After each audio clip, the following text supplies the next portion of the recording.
कोई अपने संगत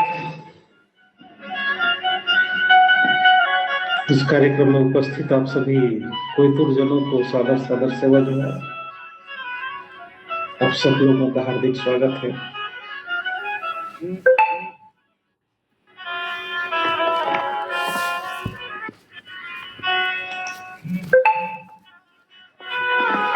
कोई अपने संगत यह कार्यक्रम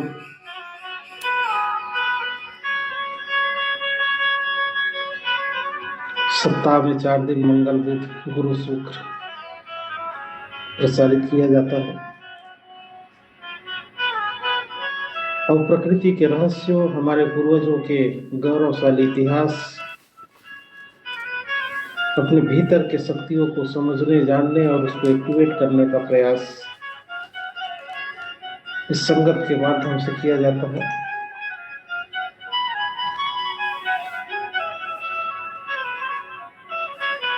और यह एक कड़ी दर कड़ी चलने वाला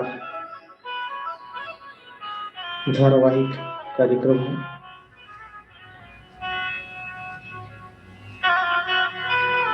संगत की इस कड़ी में अभी हम लोग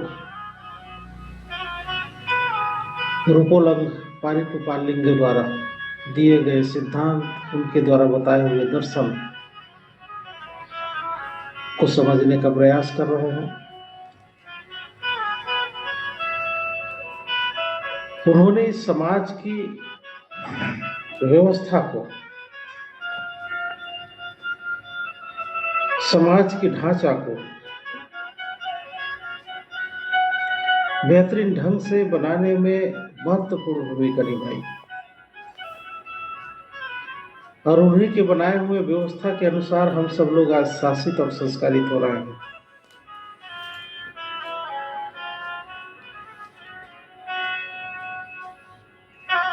और सिर्फ उन्होंने व्यवस्था ही नहीं बनाया बल्कि समाज प्रबंधन का, समुदाय प्रबंधन का उन्होंने सिद्धांत दिया। इसके अलावा सेवा सर्री,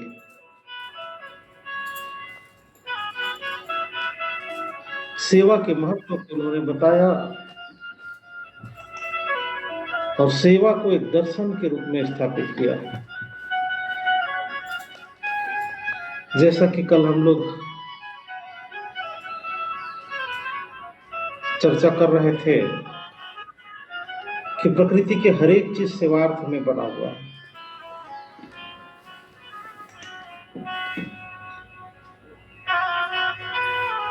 और प्रकृति के हर एक चीज एक दूसरे के अस्तित्व पर निर्भर है। एक का अस्तित्व नष्ट होता है तो साथ साथ दूसरे का भी अस्तित्व नष्ट हो जाता है। जैसे हम देखें कि पानी जो है दो तत्वों के परस्पर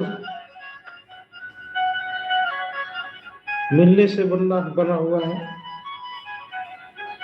विज्ञान के जो छात्र हैं उनको जानते हैं, जिसका सूत्र है H2O, हाइड्रोजन और ऑक्सीजन। तो दोनों के परस्पर होने से पानी बना। उसी प्रकार से हम सब लोग भी, हर एक चीज एक दूसरे से परस्पर रूप से जुड़ा हुआ है प्रकृति में। तो ये परस्पर जो संबंध है वो सेवा का ही सिद्धांत है, सेवार्थ में है।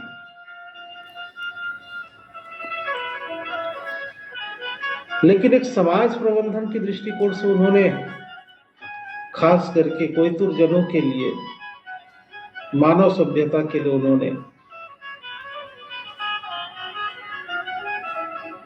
सर्री बताया, सेवा सर्री बताया। सर्री मतलब होता है रास्ता, सेवा का रास्ता। इसीलिए हम सब लोग जब आपस में मिलते हैं तो सेवा सेवा सेवा जोहार कहते हैं।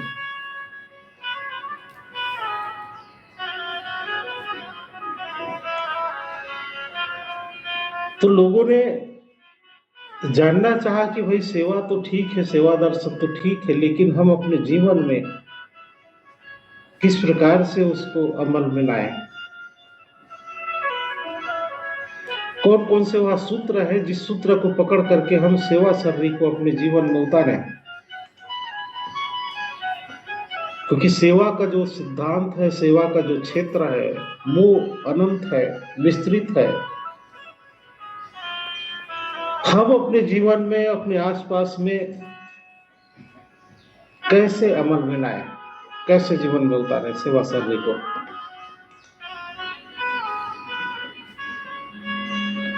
तो उन्होंने इस बात को लेकर के 5 सिद्धांत बताए, सेवा सर्री के 5 सिद्धांत, ताकि आम आदमी भी, आम व्यक्ति भी उसको अमल में ला सके, अपने जीवन में उतार सके। उनका विचार था कि सेवा बहुत बड़ा विस्तृत है, सेवा को पकड़ पाना और उसको समझ पाना मुश्किल है, तो सिर्फ 5 सूत्र का पालन कर लेना, उतने में काम बन जाएगा। 5 सूत्र का पालन।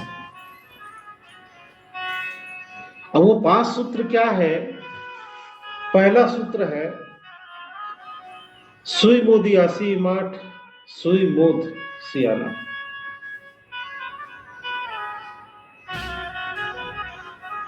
मतलब सुई मतलब सत्य, मोद मतलब ज्ञान। सुई मोदी आसी इमाट, सुई मोद सियाना। आप सत्य ज्ञानी बनिए और सत्य ज्ञान का प्रचार करिए।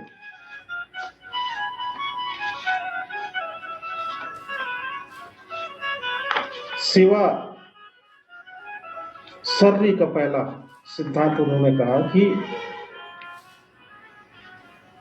संपूर्ण सेवा को जीवन में समझ पाना, अमल में लाना कठिन है, तो सिर्फ ये प्रयास कर लेना कि आप सत्य को जानने का प्रयास करो। यदि कुछ समझ में नहीं आ रहा है तो सिर्फ एक काम करना कि सत्य को जानने का प्रयास करना। किसी ने कुछ बोल दिया, किसी ने कुछ बता दिया, तो सही है कि नहीं है, गलत है कि भ्रम है, उसको जानने की प्रयास करना। बिना जाने, बिना छाने, बिना परखे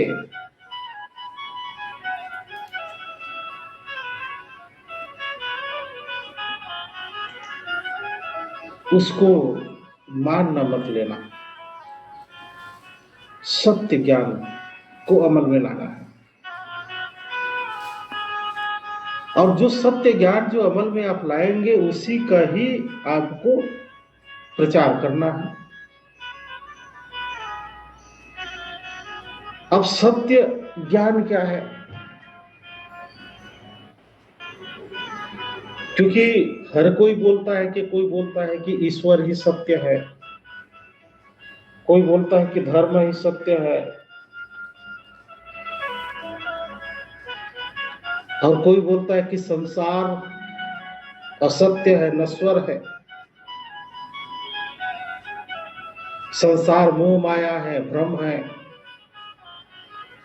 कुछ लोग बोलते हैं स्वर्ग परलोक ही सत्य है, ये जीवन मिथ्या है, मोह माया है, भगवान ही सत्य है, ऐसा लोग कहते हैं। अब ऐसा कहने वाले लोग मामूली लोग नहीं है, बल्कि बड़े बड़े ज्ञानी विद्वान, बड़े बड़े ऋषि मुनि आदि लोग कहते हैं। यहां तक कि वेद पुराण और ग्रंथ भी कहता है। तो क्या हम उसको मान ले सही? वही बात यहां पर कहा जा रहा है कि अगर कोई कहे कि संसार मोह माया है, मिथ्या है, तो मान नहीं लेना है, बल्कि उसको जानना है कि सही में मिथ्या है कि सच्चाई है, सत्य ज्ञानी बनना। और सत्य को जानने के लिए वैज्ञानिक लोग जो तरीका अपनाते हैं प्रयोग करने का, प्रयोग सिद्ध प्रमाणित, उसका एक प्रकार से समझिए कि अगर कोई बात सत्य है तो आप कैसे जानेंगे कि वो सत्य है? देखा हुआ, जांचा परखा हुआ, पूर्वजों द्वारा उसको अनुभव किया हुआ, प्रयोग सिद्ध जो प्रमाणित हो। इस दुनिया में तीन ही चीजें हो सकती है, या तो सत्य होगा अथवा असत्य होगा अथवा दोनों के बीच की कड़ी कल्पना होगा। सत्य होगा, असत्य होगा अथवा कल्पना होगा।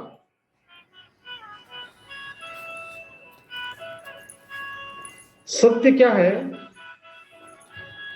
जो प्रकृति, विज्ञान और नैतिकता की कसौटी पर खरा उतरता हो।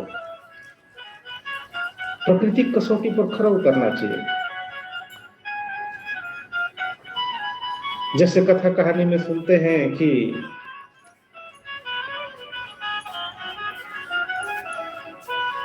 गणेश के सिर को उसके पिता शंकर ने काट दिया। जब उसको पता चला कि ये मेरा बेटा है, तब उन्होंने आनंद फानन में फिर एक हाथी को मर्डर करके फिर उसका सिर गणेश के सिर में फिट किया।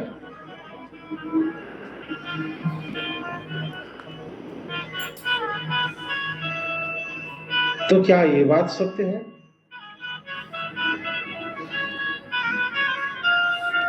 और इससे भगवान से जोड़ करके बताया जा रहा है तो लोग तो और आस्था में इसको सत्य ही मानेंगे। लेकिन हमको ये समझना है, ये परखना है कि यदि ये सत्य है तो क्या प्रकृति की कसौटी पर खरा उतर रहा? प्रकृति की कसौटी क्या है? प्रकृति की कसौटी ये है कि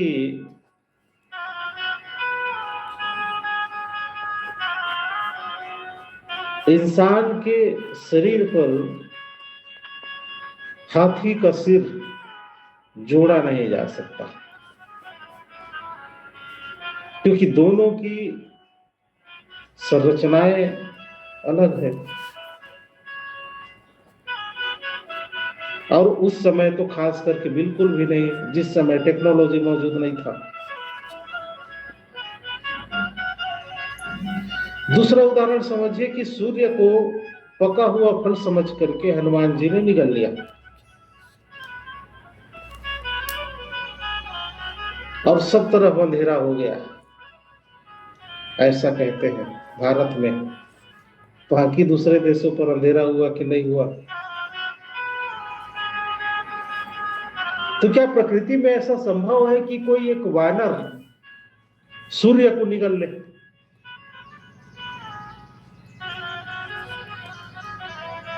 प्रकृति कसौटी पर खरा नहीं उतरता ना। दूसरा, विज्ञान की कसौटी पर खरा उतरना चाहिए, तो विज्ञान की कसौटी पर भी खरा नहीं उतरता, क्योंकि सूर्य जो है आग का गोला है। आसमान में कुछ ऊंचाई तक चढ़ने के बाद वायुमंडल नहीं है, और साथ में गुरुत्वाकर्षण का प्रभाव खत्म हो जाता है। उधर आदमी चाहे कोई भी चीज को गुरुत्वाकर्षण के बाहर यदि फेंक दिया जाए तो वहीं पर लटक जाएगा, न ऊपर जाएगा न नीचे आएगा, और पूरे आसमान में धरती के चक्कर लगाने लग जाएगा। ये विज्ञान कहता है।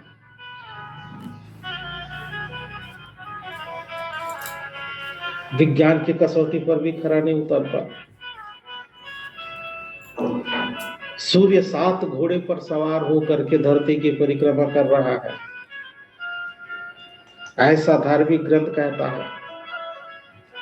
तो क्या यह विज्ञान की कसौटी पर खरा उतरता है। ये पृथ्वी शेषनाग के सिर पर टिका हुआ है, ऐसा कहा जाता है। तो क्या यह विज्ञान की कसौटी पर खरा उतरता है? यदि शेषनाग के ऊपर पृथ्वी है तो शेषनाग कहां पर है?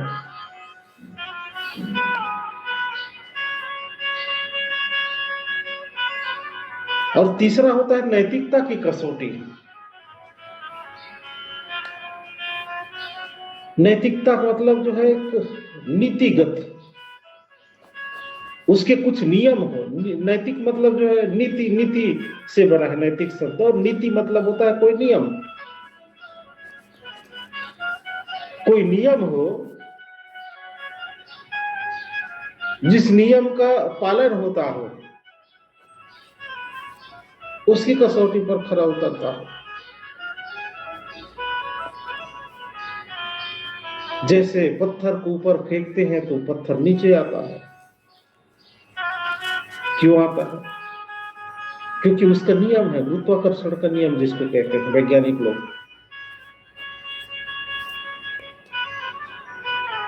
लोहा को तेज आग में जब पिघलाया जाता है तो पिघल करके द्रव बन जाता है। क्यों बनता है? क्योंकि उसका एक नियम है, भौतिक का नियम है, इसलिए वो पिघलता है।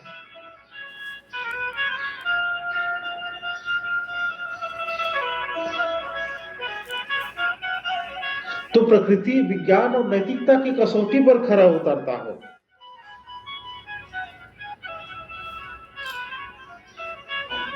अब जो है गणेश के सिर पर जो हाथी का सिर स्थापित कर दिया तो नैतिक दृष्टिकोण से भी सही नहीं है, क्योंकि एक जीव को बचाने के लिए दूसरे जीव की आपने हत्या कर दी।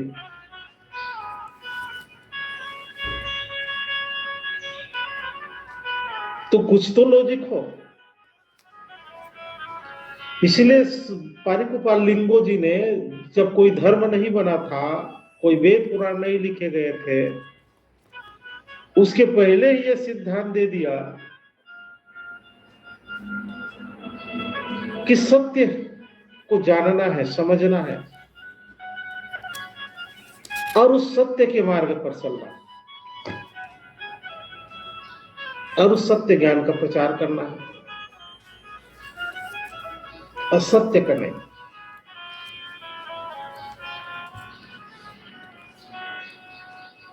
सत्य का दूसरा जो समझने का जो तरीका है, पहला तो प्रकृति विज्ञान और नैतिकता कसौटी पर खरा उतरना चाहिए।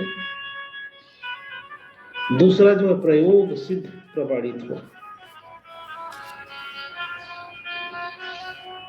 हमारे पूर्वजों ने हर एक चीज को प्रयोग करके प्रमाणित किया हुआ है।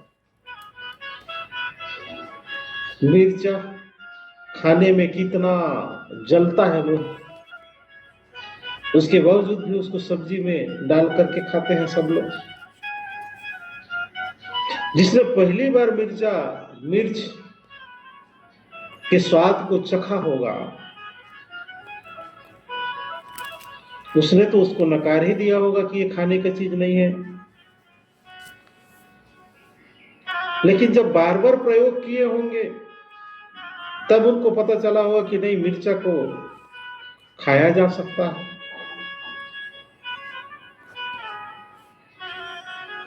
कौन सी चीज खाने की है, कौन सी चीज खाने की नहीं है, इसको प्रयोग करने के चक्कर में बहुत से पूर्वजों का जान चला गया होगा, क्योंकि धोखे से जहर भी खा लिए होंगे। तब उसको पता चला होगा कि नहीं, इसको खाने से जहर है, इससे आदमी मरता है।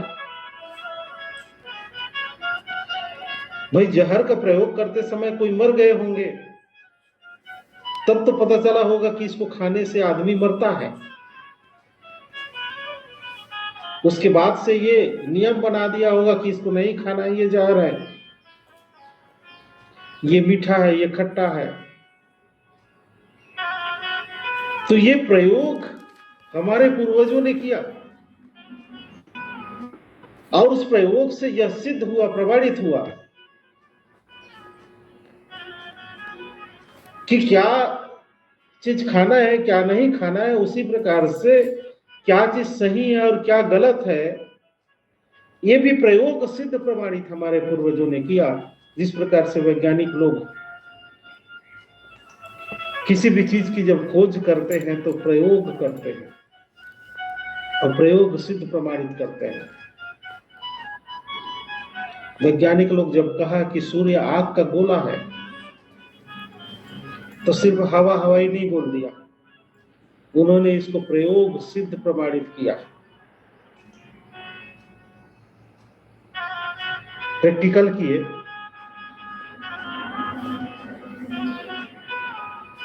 बिजली जो हम प्रयोग करते हैं, वो इलेक्ट्रॉन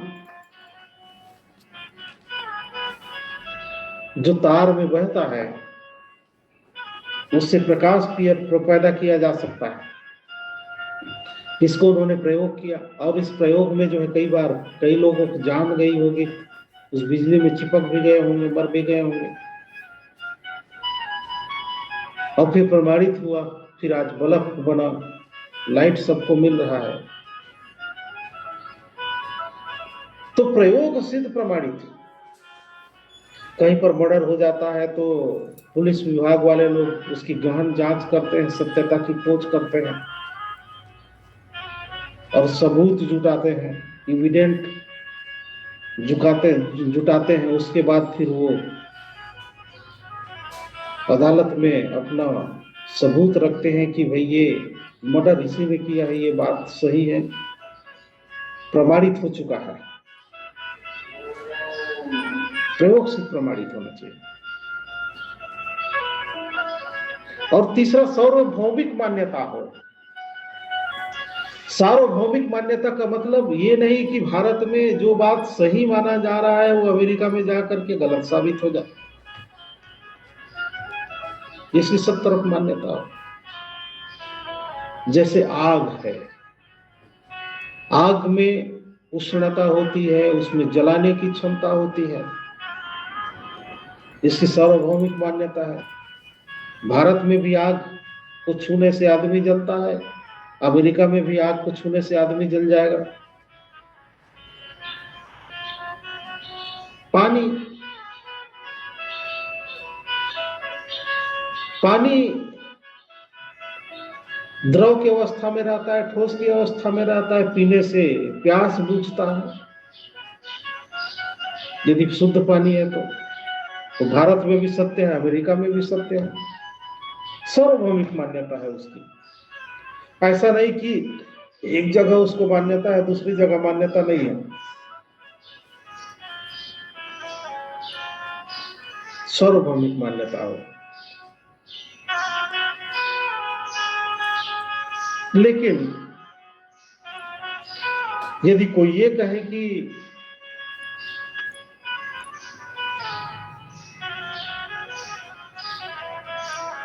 स्वर्ग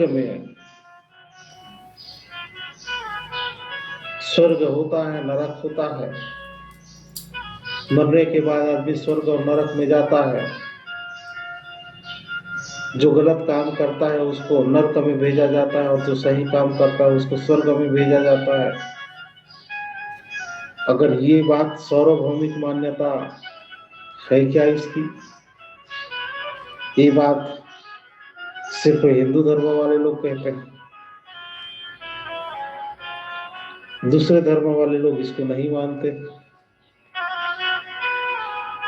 पत्थर की पूजा करने से, भक्ति करने से ईश्वर मिलता है, ये कुछ लोग ही मानते हैं, सब लोग नहीं मानते। इसका मतलब सार्वभौमिक मान्यता नहीं है। किसी भी धर्म की सार्वभौमिक मान्यता हो ही नहीं सकती। सब लोग अलग अलग किस्म के सिद्धांत, अलग अलग किस्म के तर्क रखते हैं, अलग अलग किस्म को मानते हैं, अलग अलग धर्म को मानते हैं।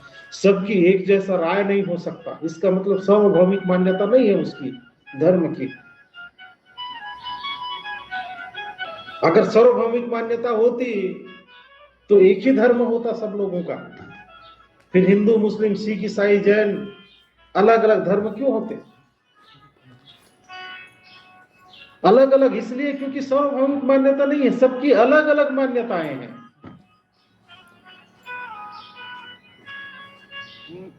लेकिन प्रकृति की सार्वभौमिक मान्यता है।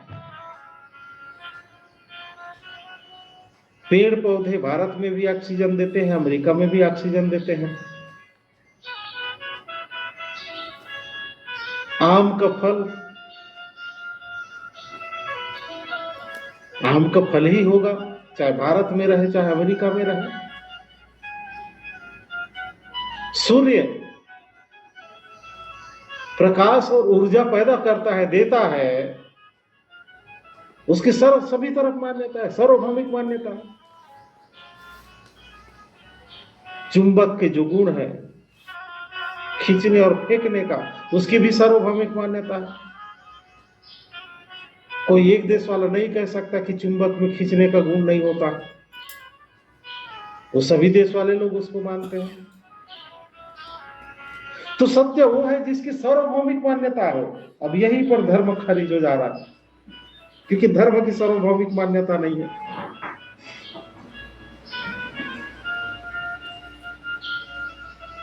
और चौथा, जिसको कुतर्कों द्वारा खंडित न किया जा सके।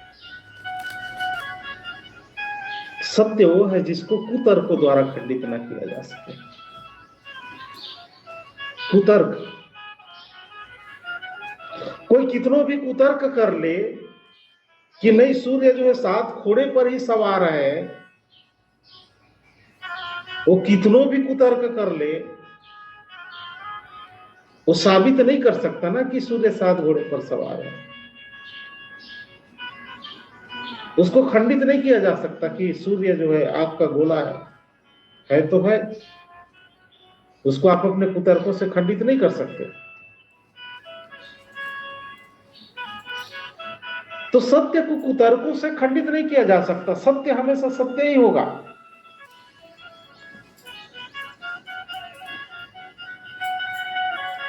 हाँ, सत्य को समझने के दायरे, क्राइटेरिया अलग अलग जगह जो है अलग अलग हो सकता है, उसको समझने के दायरे।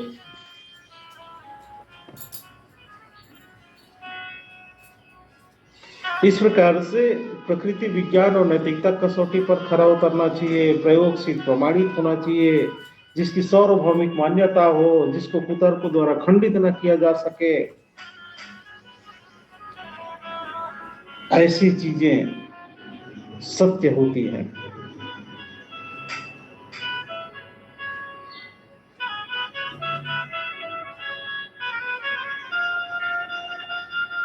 और वो सत्य के साथ में नैतिकता शब्द डाला गया है ना। कुछ सत्य ऐसे होते हैं जिसको अनावश्यक बोलना या बताना जरूरी नहीं होता।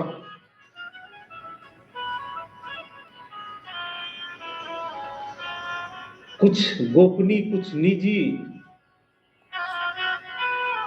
बातें भी होती हैं जिसको सबके सामने उजागर करना जरूरी नहीं होता, क्योंकि नैतिकता को बनाए रखने के लिए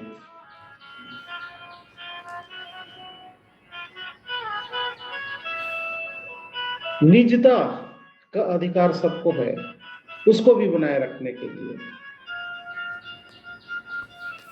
हमेशा सब जगह सत्य ही बोलने से, हमेशा सब जगह सत्य का प्रयोग जहां जरूरत हो वहां पर, जिसमें सत्य, वही सत्य प्रयोग में करना चाहिए जिसमें लोक कल्याण की भावना हो, लोकहित की भावना हो। वैसा सत्य का प्रयोग जहां जरूरी नहीं है, जहां पर जो लोक अहित में हो,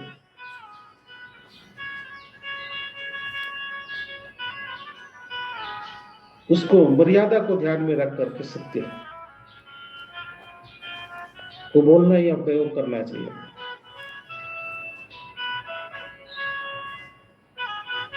तो सोई मोदी आशी मठ सोई मत सियाना, सत्य ज्ञानी बनिए और सत्य ज्ञान का प्रचार करिए।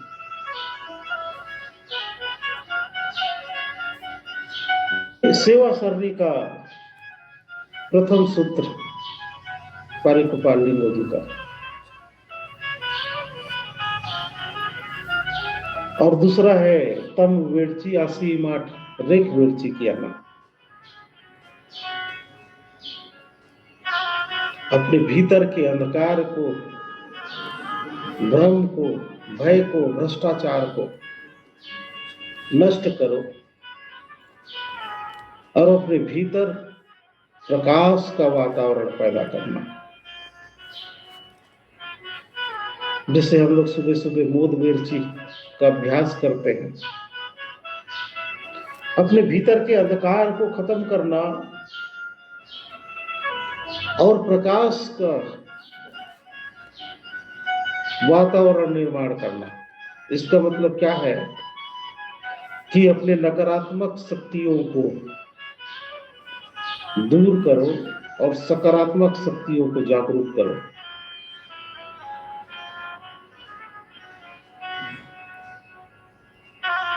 जैसे भ्रम हमारे भीतर की नकारात्मक शक्ति है, चिंता, तनाव, टेंशन,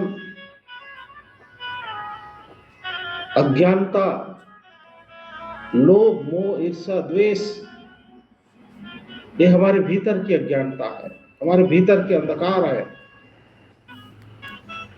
इसको अंधकार से तुलना इसलिए किया गया है क्योंकि जहां पर ये चीजें होती है वहां हमको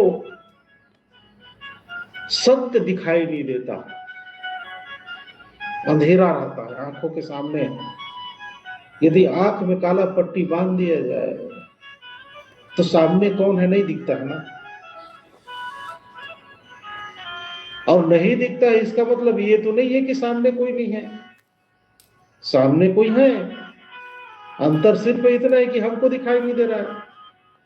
क्यों दिखाई नहीं दे रहा है? क्योंकि आंखों में पट्टी बंधने के कारण से अंधकार है चारों तरफ। और हम यदि अंधकार में हैं, हमारे आंखों के सामने अंधेरा है, इसका मतलब ये तो नहीं कि बाहर कुछ भी नहीं है, सिर्फ अंधेरा हमारे आंखों पर है ना। जो व्यक्ति बहुत लोभ में होता है वो भी उसी अंधेरे में होता है। उसको लगता है कि वो जो कर रहा है वही सही है, बाकी सब गलत है। भ्रम की स्थिति में सत्य दिखाई नहीं देता क्योंकि भ्रम अंधकार की तरह होता है, दिखता नहीं हमको सत्य। अज्ञानता अंधकार है। चिंता में हमको समझ क्या है, इसलिए चिंता भी एक अंधकार है।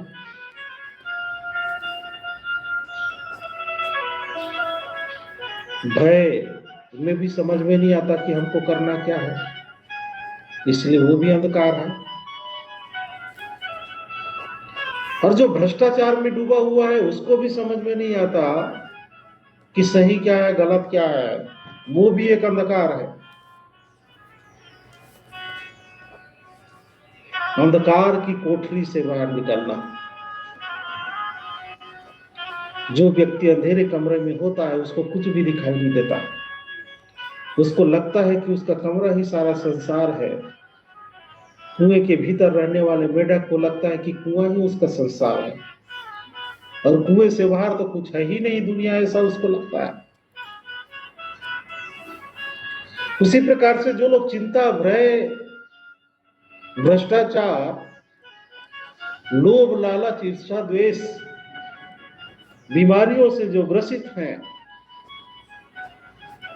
उनको प्रकाश दिखाई नहीं देता, उनको सत्य दिखाई नहीं देता। वो अपने जीवन में जो चीजें हो रहा है उसी को संसार मान लेता है और सबको कोसने लगता है कि मेरा जीवन तो दुखों से भरा हुआ है, कष्टों से भरा हुआ है, सारे संसार की तकलीफ मेरे को ही दिया गया है। मैं कितना अभागा हूं, कितना पीड़ित हूं, कितना प्रताड़ित हूं, क्योंकि वो अपने सर्किल से, उस दायरे से बाहर ही नहीं निकल पा रहा। और वो जहां जाता है अपने साथ साथ चारों तरफ उस भ्रम और अज्ञानता के अंधेरे को लेकर के चलता है।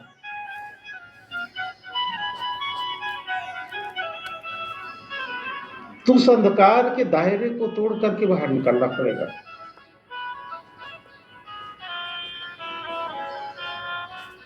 तब हमको समझ में आएगा कि दुनिया में अच्छाई भी है, सच्चाई भी है, प्रकाश भी है, उजेला भी है, वास्तविकता भी है।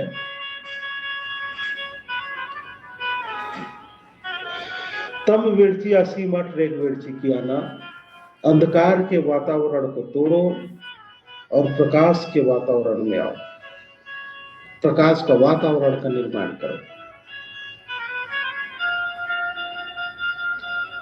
सोचिए हमारे महापुरुषों ने कितना बड़े बड़े सिद्धांत दिया। एक तरफ शंभू शेख ने कहा कितने बड़े बड़े जो मूनसून सर्दी का सिद्धांत दिया। अभी जब हम पारी गोपाल लिंगो जी के बारे में पढ़ रहे हैं तो उसके 44 साल बाद पारी गोपाल लिंगो का दर्शन भी कितना बड़ा बड़ा और महान महान है। ऐसा ऐसा दर्शन, ऐसा ऐसा सिद्धांत हमारे महापुरुषों ने दिया जो वेद पुराण और कोई धर्म में नहीं है। और जितने भी धर्म वेद पुराण है सब बाद में बने हुए हैं, उसके पहले के ये दर्शन है। हमारे पास सब कुछ होते हुए भी हम कहां भटक रहे हैं, धर्मों के चक्कर में, बाबाओं के चक्कर में।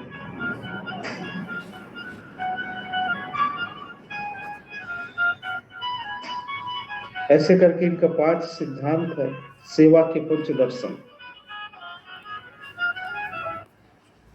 उसकी बारी बारी व्याख्या करेंगे। आज के योग और तंद्रा की तरफ चलते हैं,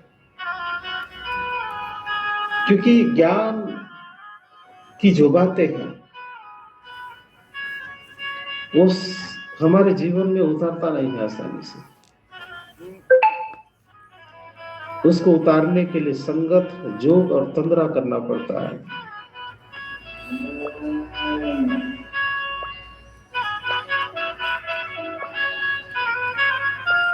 सुखपूर्वक आसन पर बैठ जाए, कमर पीठ सीधा कर लेंगे, आंखों को बंद कर लेंगे, बड़ा प्रेम